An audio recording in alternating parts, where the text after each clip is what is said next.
Hey, well, hi, Anne. Thanks so much for joining us today for this interview to mark International Women's Day. I just thought it'd be great if you could start by just introducing yourself and a bit about APSCo. Emily, it would be my pleasure. My name is Ann Swain. I am the CEO of APSCo, which is the Association of Professional Staffing Companies. And what we are is the trade body for the professional recruitment market, both in the UK, in Germany, in Australia, and around Southeast Asia. My background is recruitment, and actually, I created APSCo in 1999. Wow. So as CEO of APSCo and the best-selling author of the Professional Recruiters Handbook, and also SIA's Global Power 50 list of the most powerful women in international recruitment, can you tell us about your journey to becoming such a prominent and recognized thought leader in recruitment?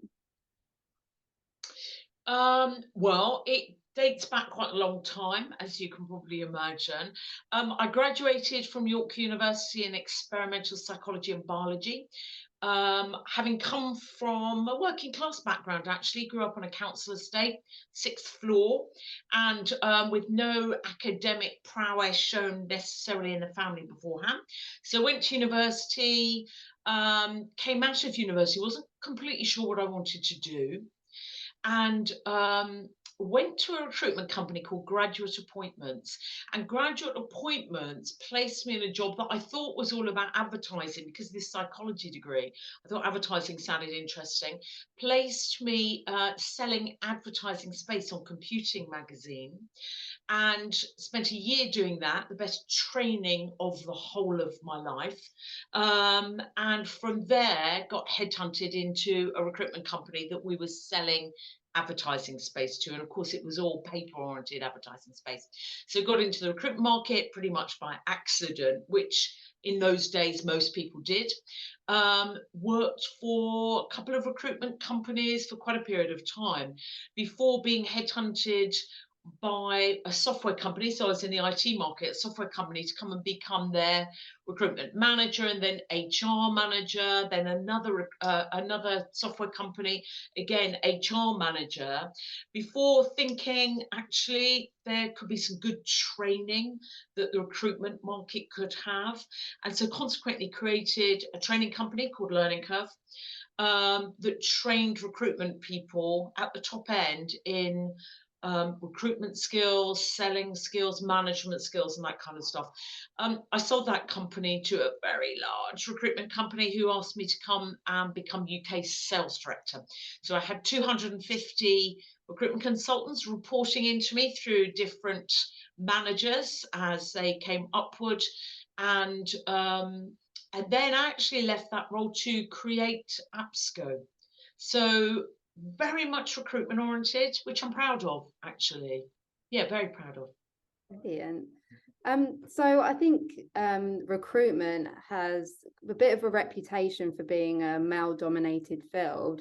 So what was it like when you first started out as a woman in recruitment, and do you think that that's changed at all? Um, it totally changed. Okay, thank goodness. I think the reality is I was fairly oblivious to the fact that recruitment was quite male dominated. I did have a female manager at that time, and so didn't really look beyond that because I didn't know the recruitment market. You could certainly see, even in that sort of year I spent selling ad space to directors of recruitment company, they were all men. They were all men. And so going into recruitment, there was a female manager, but the rest of the team pretty much was very male dominated. I'd say that there are huge differences, but I think there are differences across the whole of the working environment, in the UK and most countries out there, not all, but certainly most. And I think the changes are about the recruitment market growing up a bit in its own right. It was early days then, and I think the recruitment market's matured and it's become much more professional. And in doing that, it needs to recruit for itself top level able people, and that has meant it needed to look further than 25-year-old men that, had a decent suit. It's needed to look beyond that. And that in turn has meant it's needed to look after women to attract and retain within the business. And therefore, there's been some big changes, but it's taken a long time. Mhm. I think it needed to be more family aware. It's not wholly there yet, but it's definitely heading in the right direction. The good companies are more able to achieve that, I would say. And I think it's much better at looking at its culture within the whole marketplace. But individual companies are better at looking at their culture and what their culture needs to be a good employer brand, so that people can choose to come into specific companies, whether they're male or female. And I think that's a great thing. Absolutely. So do you think that you've had to, navigate any challenges and obstacles in your career as a result of being a woman? I think it's very easy in looking back to blame any lack of success, if you're not careful, on that must have been because I was a woman. I was, I think, relatively successful, and it kind of ran very smoothly. But there were definitely challenges. And I think that some of those challenges were around whether going to spearmint rhino topless bar was actually fun for the women in the business, when it was a sales incentive sort of scenario or a Friday night jolly. That then you were sitting there thinking, is it me? But reality is this is not much fun. I think there are challenges that women can bring themselves to the recruitment market that can be negative and difficult to overcome. So I think culturally there were some stupid things that were going on in those days, and much less of that's happening now. Um, but I do think that if we're not careful, we can create our own challenges, actually, whether it's guilt that if we've got kids, we're not working hard enough, whether it's, not speaking up in meetings, whether it's not pushing our agenda forward because we don't think it's the right thing to do. So I'm not saying the fact that there are not as many women in top roles in the recruitment marketplace is our fault, but I think we add to that. And so what I would say is that we can make our own opportunities. So challenges, I think they were created by me, actually.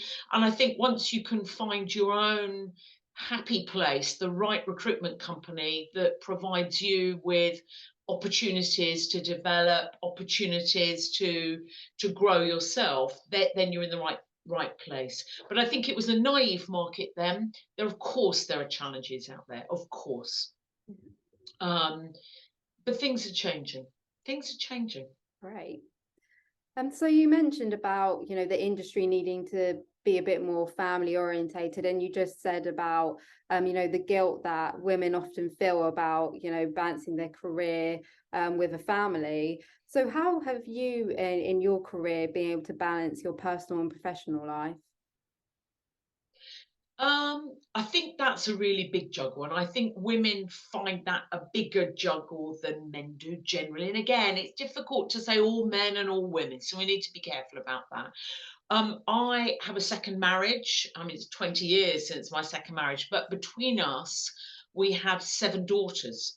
So there was a period of time when I had 3 daughters and was a single parent. And frankly, that was a juggle.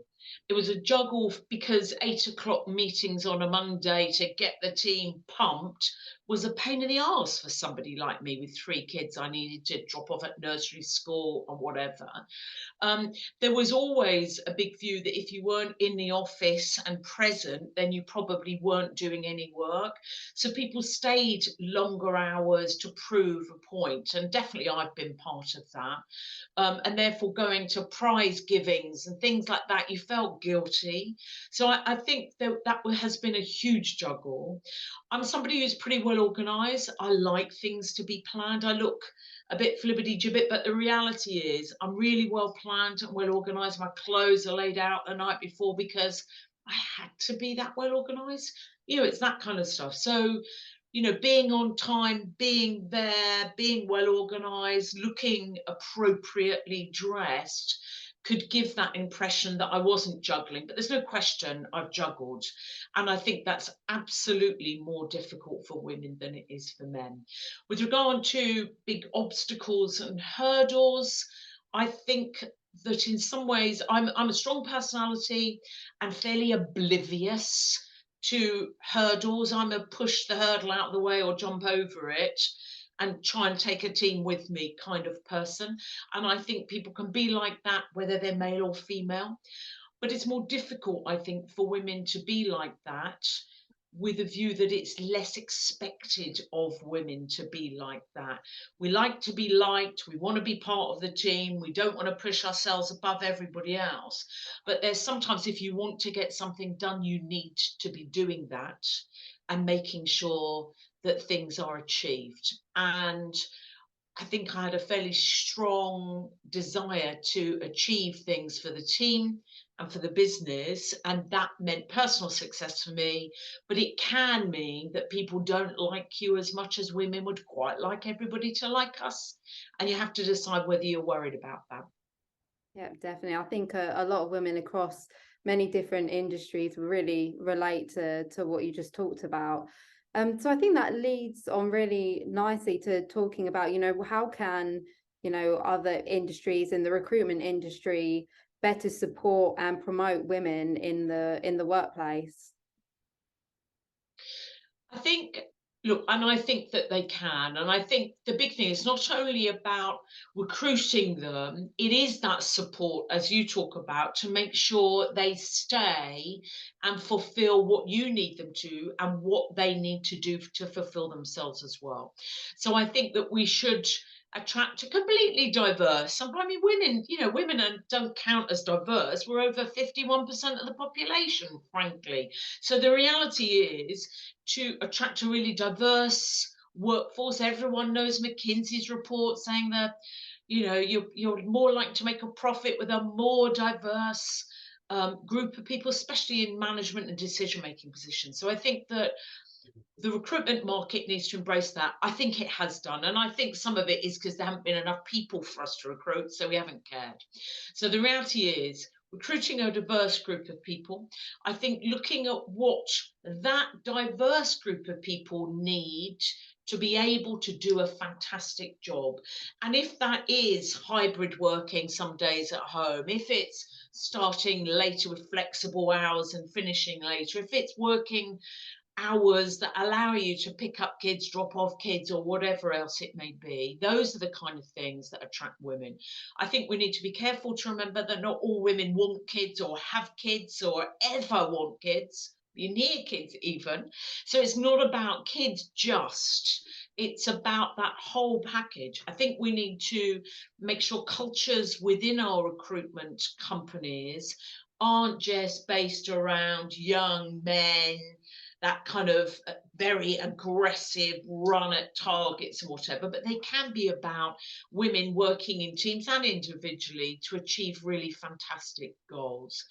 And I think that we do need to develop women and allow them to push themselves forward without fear of standing out or not being seen as a good team member within a company, because sometimes that comes over as kind of weird. We're worried that it's going to be weird as a woman if we push ourselves forward. We worry that people won't like us much if we are the natural leader in a group or somebody who starts to lead in different things. So we need to put ourselves forward.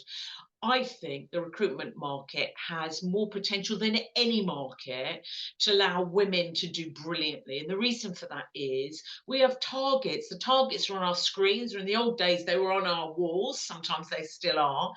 And nobody cares in recruitment whether you're a male, female, whether you're in a wheelchair. Nobody cares what your sexuality is, because what everyone's trying to do is achieve those targets in the right way and create good relationships both with the customer base, the candidate base, and also within a team. So if you can achieve those targets, doing things in the right way, No one cares whether you're male or female. When you want to take that opportunity to push yourself forward into a leadership role or a more specialist role, you need to be focused about moving your career forward and capitalizing on the opportunities within the business you're working.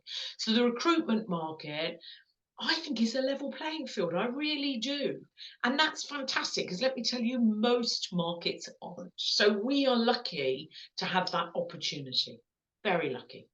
So yeah, companies need to work harder. They need to look at their culture.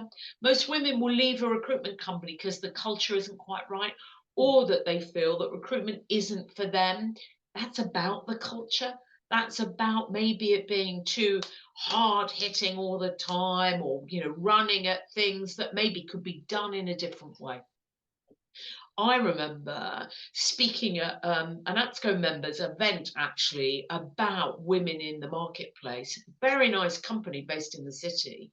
Very nice company, and they had all sorts of speakers. It was really good material. But let me tell you, in the reception area, they had a kind of play racing car for their consultants to go brum brum at.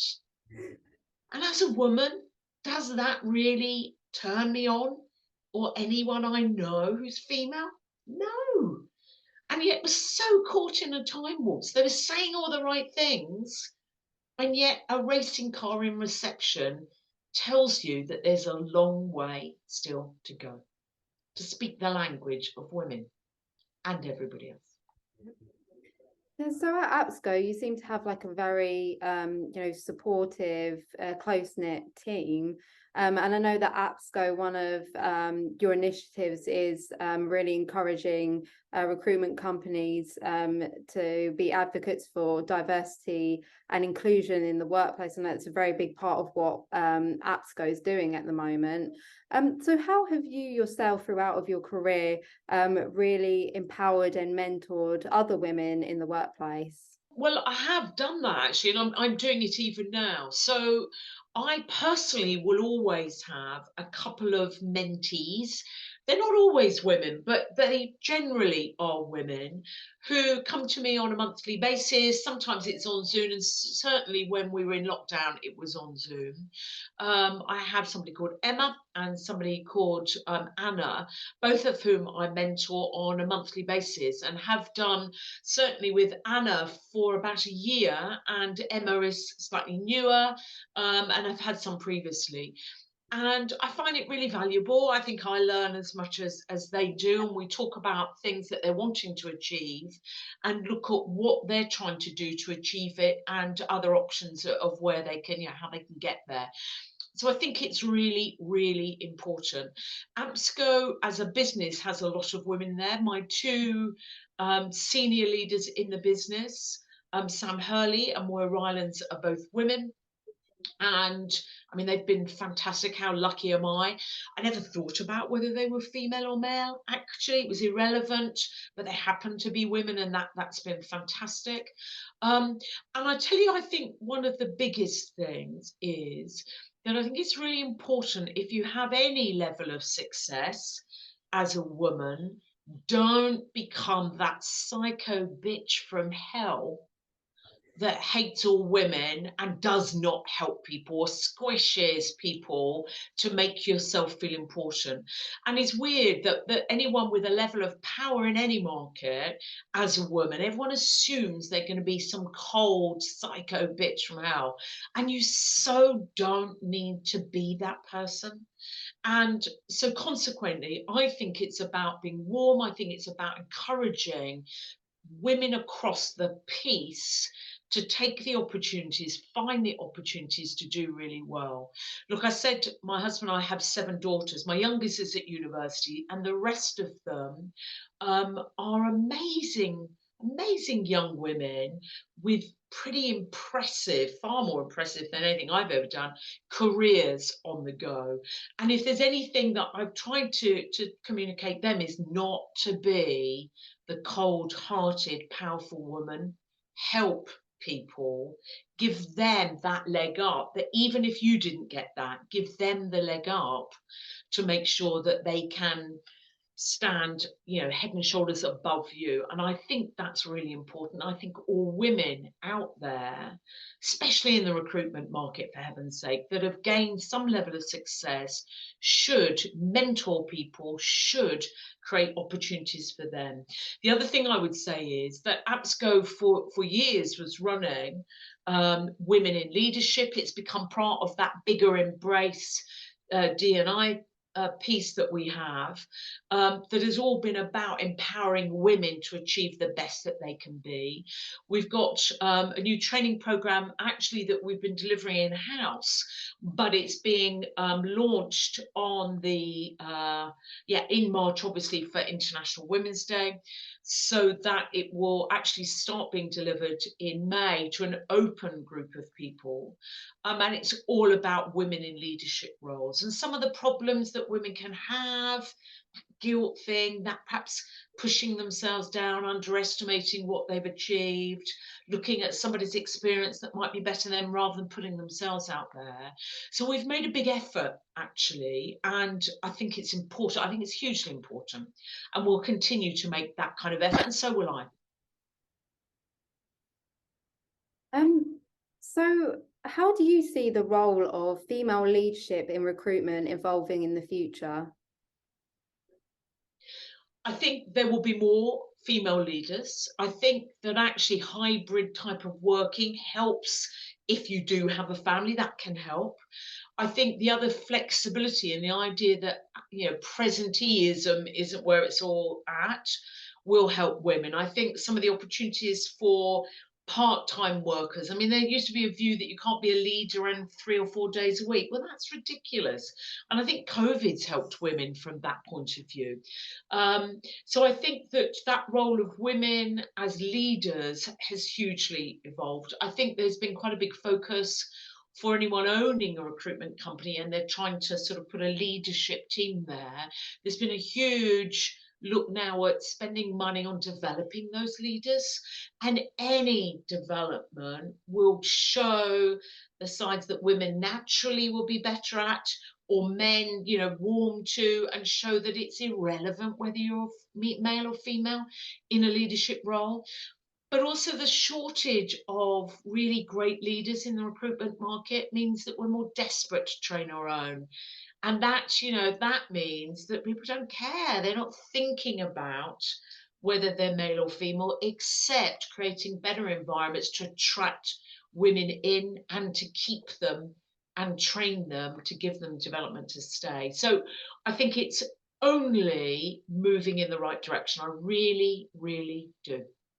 And that's a fantastic thing for any woman who's currently in the recruitment market and wants to plan a long-term career. You don't need to give up if you have children. Blimey, 7 kids, I've had more than most people, and it's worked for me, but you do need to be well organised, is what I would say. But it's all there for us. And if you don't want children, fine, you can have an amazing career either way as a male or female within the recruitment market. Don't make excuses for yourself and hold yourself back.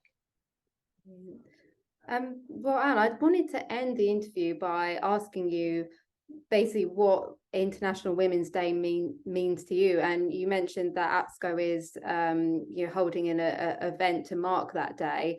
So do you think that days like this are important to mark? I think, Emily, that International Women's Day is still hugely important, because I think what it does is shine a spotlight on what we can do to promote opportunities for women and for them to look at how they can progress their careers. I do really hope that there will be a time soon enough when we don't need to do that, because it's so obvious that that women will be doing as well as men in their careers. I think that if we look at March the 8th, we need to focus on it. And that's not about buying your PA lunch. That's about providing opportunities for career advancement within your business for women. It's about making sure that your team understand how they can capitalize on opportunities, male, female, whatever it may be, with it, wherever within even the 7 protected characteristics. But I think, unfortunately, we still need International Women's Day. But I do look forward to that time when we totally don't need to have one day, because 365 days of the year are about promoting women as well as everybody else. We're not there yet. I hope that we are. I hope that businesses do something positive to make a difference rather than just talk about it. That's what I hope. Absolutely. Well, Anne, that marks the end of our interview today. So thank you so much for your time and sharing your inspirational backstory and your career journey, and also your insights into women's experience in the recruitment industry. You are really, really welcome, Emily. Thank you for having me. Thanks, Anne.